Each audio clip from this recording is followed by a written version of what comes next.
Medical के लिए लाया गया है और एम्स में जानकारी ये मिल रही है कि मेडिकल पूरा हो चुका है। अभी जो अपडेट सामने आया है वो यही है कि हाईकोर्ट के आदेश के बाद एम्स में मेडिकल की जांच हुई और एम्स भुवनेश्वर एम्स में ये जांच पूरी हो गई है।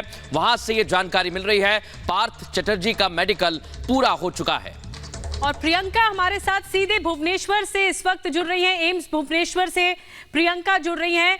प्रियंका, पार्थ चटर्जी का मेडिकल कराया गया है, हाईकोर्ट के आदेश के बाद एम्स में मेडिकल कराया गया है, इस वक्त की बड़ी खबर। बिल्कुल देखिए, बिल्कुल निधि, देखिए हम एम्स भुवनेश्वर के ठीक बाहर हैं और यही वही एंट्रेंस गेट है जहां पर जब एम्बुलेंस के जरिए लाया गया था पार्थ चटर्जी को, यहीं वो एम्बुलेंस रुकी थी और लोगों की यहाँ पर नाराजगी का काफी जबरदस्त उन्हें सामना करना पड़ा, लेकिन उनके साथ उनके दो वकील भी आए थे और यहीं से उनको अंदर लेकर गए थे। और फिर जाकर हमने जब बातचीत करी, डॉक्टर से पता किया तो अभी वो प्राइवेट वार्ड के अंदर है। यहाँ लगातार उनकी टेस्टिंग हो रहे हैं। एम्स के जो यहाँ डायरेक्टर हैं, जो आशुतोष बिस्वास जी हैं, उनसे जब बातचीत की तो उनका कहना है कि पहले बॉडी को एग्जामिन किया है कि किस किस टेस्ट की जरूरत है, जिसमें नेफ्रोलॉजी है, जिसमें कार्डियोलॉजी है, इसके अलावा रेस्पिरेटरी मेडिसिन है और भी तमाम टेस्ट हैं। तो पूरा एग्जामिन करने के बाद ही वो एक लिस्ट तैयार होगी कि कौन कौन से टेस्ट किए जाएंगे और उसके बाद अभी आज यहाँ पर एडमिट रखा जाएगा या नहीं, ये भी एक बड़ा सवाल है। इसका थोड़ा सा और इंतजार करना होगा। लगातार हम यहीं पर हैं और इसी हॉस्पिटल के अंदर पार्थ चटर्जी है जहां पर उनका लगातार इलाज चल रहा है। जानकारी ये मिली थी कि पहले ग्राउंड फ्लोर के प्राइवेट वार्ड में थे, लेकिन अभी अब से 10 से 15 मिनट पहले थर्ड फ्लोर पर उन्हें शिफ्ट किया गया क्योंकि वहां पर उनकी ईसीजी हुई थी। तबियत लगातार बताया जा रहा है कि नासाज है, लेकिन पूरे जब टेस्ट हो जाएंगे उसके बाद ही आज शाम 4 बजे का समय तय किया गया था जब कोलकाता की ईडी की स्पेशल कोर्ट में उनकी पेशी होनी थी। लेकिन अभी इसको लेकर पूरी तरह से नहीं है क्योंकि हम देख रहे हैं अभी 1 बजे का समय है और अभी भी बिल्कुल प्रियंका आपके पास पहुंचेंगे।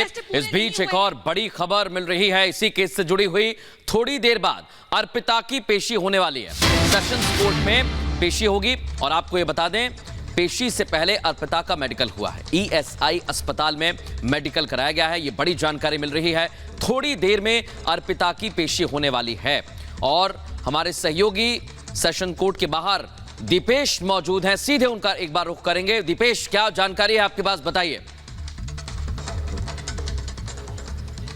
बिल्कुल देखिए मृदुल, अब से कुछ देर बाद इसी सिटी सेशन कोर्ट में अर्पिता को लाया जाएगा। अर्पिता मुखर्जी को इसी सिटी सेशन कोर्ट में लाया जाएगा। ईडी यहां पर लेकर पहुंचेगी। ये सेशन कोर्ट यहां पर ईडी का कोर्ट क्या और ईडी उन्हें इस सेशन कोर्ट में लेकर पहुंचेगी जहां पर एक बार फिर अर्पिता की रिमांड की मांग की जाने वाली है। दरअसल कल संडे के दिन उन्हें विशेष कोर्ट में पेश किया गया था जहां पर ईडी ने 14 दिनों की रिमांड की मांग की थी, लेकिन 1 दिन की रिमांड पर ईडी को सौंपा गया और अब उसके बाद ईडी जो है वो सेशन कोर्ट में अब से कुछ देर बाद अर्पिता को लेकर पहुंचने वाली है।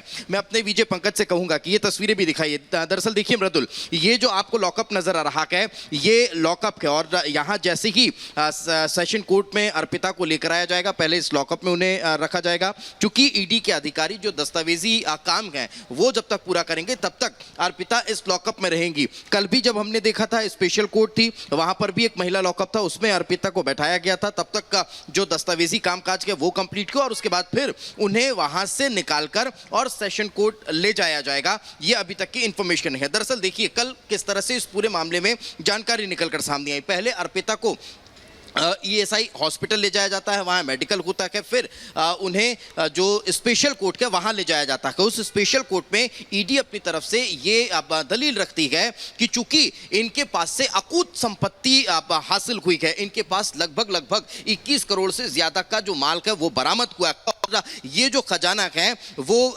बड़ा सोचने और समझने वाला है कि आखिर इतनी संपत्ति इनके पास से आई कहां से, क्योंकि अभी तक की पूछताछ में इन्होंने बहुत ज्यादा कुछ बताया नहीं और अभी ऐसे कई और सवाल हैं जिनके जवाब ईडी को तलाशने हैं। यही कारण है कि ईडी ने उनकी यही मेरा सवाल था कि 24 घंटे हो चुके हैं, 24 घंटे हो चुके हैं, 1 दिन की रिमांड ईडी को मिली।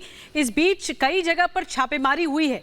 अर्पिता मुखर्जी की क्या कुछ भूमिका रही है कैश कांड के अलावा? एक तरफ तो उनके घर से कैश मिलता है, इतना 20 करोड़ से ज्यादा का कैश मिलता है, तमाम संपत्ति मिलती है जो इस वक्त वो रडार पर है, लेकिन इसकी भूमिका, अर्पिता मुखर्जी की भूमिका क्या रही? ये तमाम सवाल हैं जो ईडी इस वक्त खंगाल रही होगी। बिल्कुल, देखिए यही सबसे बड़ी बात है निधि जो आप कह रही हैं, और इन्हीं तमाम सवालों को तलाशने के लिए सीबीआई के साथ साथ ये जो रिस्पॉन्सिबिलिटी है वो ईडी को सौंपी गई है कि पैसों का लेन देन इस पूरे मसले में कैसे हुआ, कैसे इस 20 पदों की जो शिक्षा भर्ती हुई है उसमें किस तरह से इन पदों को बेचा गया, और यही कारण है कि इस पूरे मसले को लेकर अब ईडी बड़ी जोर शोर से जांच पड़ताल में जुटी हुई है। और सिर्फ ईडी की जद में अर्पिता के नहीं, कई और लोग हैं जो आ सकते हैं। यही कारण है कि ईडी अर्पिता से इन तमाम सवालों के जवाब तलाशना चाह रही है कि कौन कौन का पैसा है जो इसमें इन्वॉल्व है और किस तरह से इस पूरे पैसे को खपाया गया है। इन तमाम चीजों को लेकर जांच पड़ताल में ईडी जुटी हुई है, और किस तरह से ये पूरा घोटाला है वो हुआ है उसको लेकर एक रिपोर्ट आपको दिखाते हैं। उस रिपोर्ट के जरिए भी जरा समझने की कोशिश करिए कि किस तरह से इस पूरे शिक्षा भर्ती घोटाले को अंजाम दिया गया। देखिए रिपोर्ट।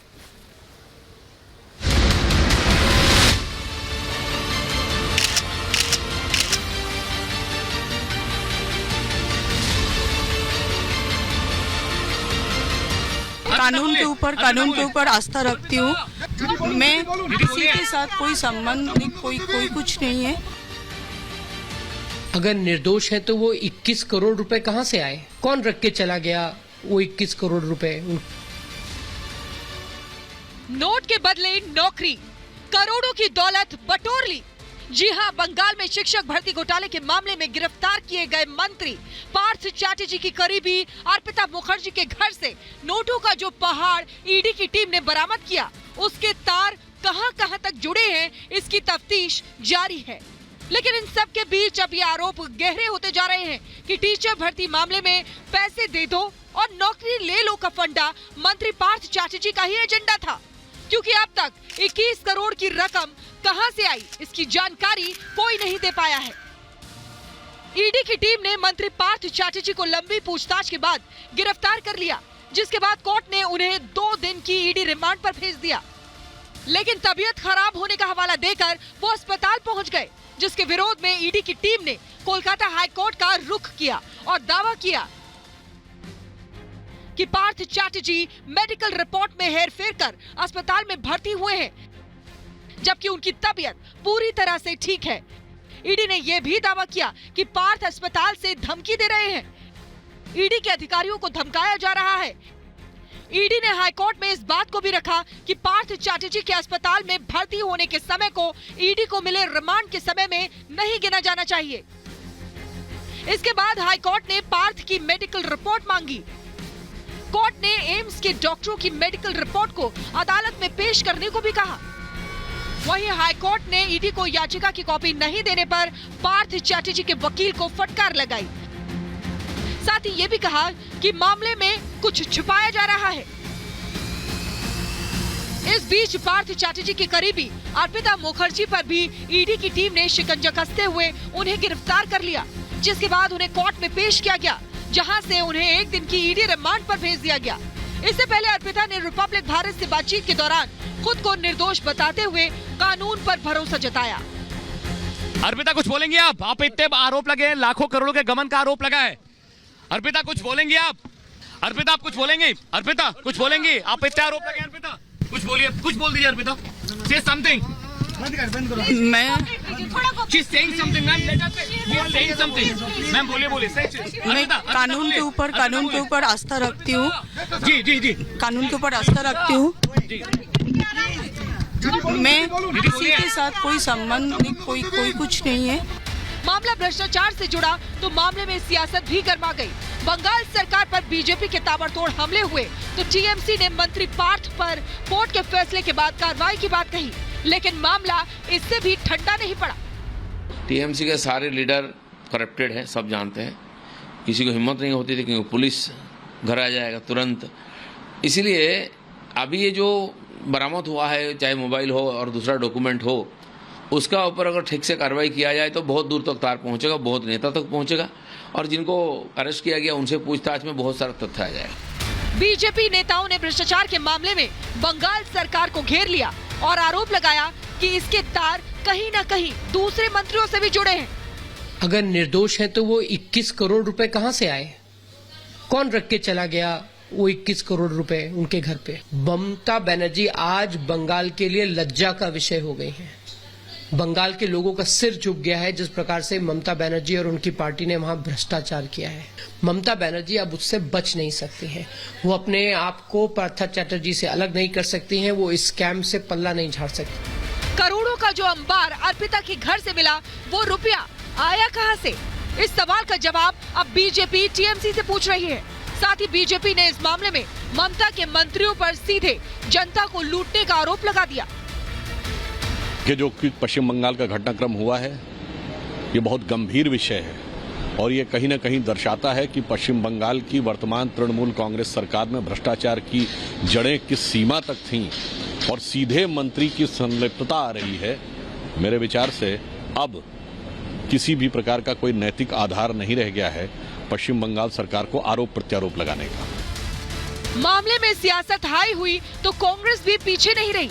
अधीर रंजन चौधरी ने भ्रष्टाचार पर ममता सरकार को घेर लिया। सब जानते हैं बंगाल में आज से नहीं काफी दिनों से ये चलते हैं। हम चाहते हैं कि दोषी को सिर्फ गिरफ्तार नहीं, इनको सजा होनी चाहिए। ये सत्तारूढ़ पार्टी के बड़े बड़े नेता जिस ढंग से इनसे पैसा लूटा है, इसको खिलाफ सख्त कार्रवाई होनी चाहिए। इस बीच ईडी के एक्शन पर रिएक्शन भी सामने आया। बंगाल सरकार पर हमले तेज हुए तो टीएमसी कार्यकर्ता भी एक्शन में आ गए। आसनसोल में टीएमसी कार्यकर्ता हाथ में पार्टी का झंडा लेकर सड़क पर जुट गए और मंत्री पार्थ चैटर्जी की गिरफ्तारी के विरोध में जमकर नारेबाजी की। बंगाल के इस दंगल में आम आदमी पार्टी भी पीछे नहीं रही। आम आदमी पार्टी के नेता सौरभ भारद्वाज ने ईडी के एक्शन पर बीजेपी को घेर लिया। केंद्र सरकार आजकल अपने सब राजनीतिक दुश्मनों को किसी न किसी तरीके से ईडी के मामले में फंसाकर उनको उसके अंदर जो है जेल में डालने का काम कर रही है, ताकि महीनों तक उन लोगों को बंद किया जा सके और ये दिखाया जा सके कि देखिए साहब सब बेईमान है। ऐसा है बिल्कुल नहीं। बंगाल में भ्रष्टाचार पर भले ही सियासी घमासान मचा हो, लेकिन सबसे बड़ा सवाल यही है कि 21 करोड़ कैश, लाखों के गहने जेवर, कई कंपनियों के दस्तावेज, 23 मोबाइल फोन, इनका राज क्या है? इस काले धन का धन कुबेर कौन है? नोट के बदले नौकरी का करप्शन कनेक्शन कितना गहरा है? Bureau report, Republic Bharat.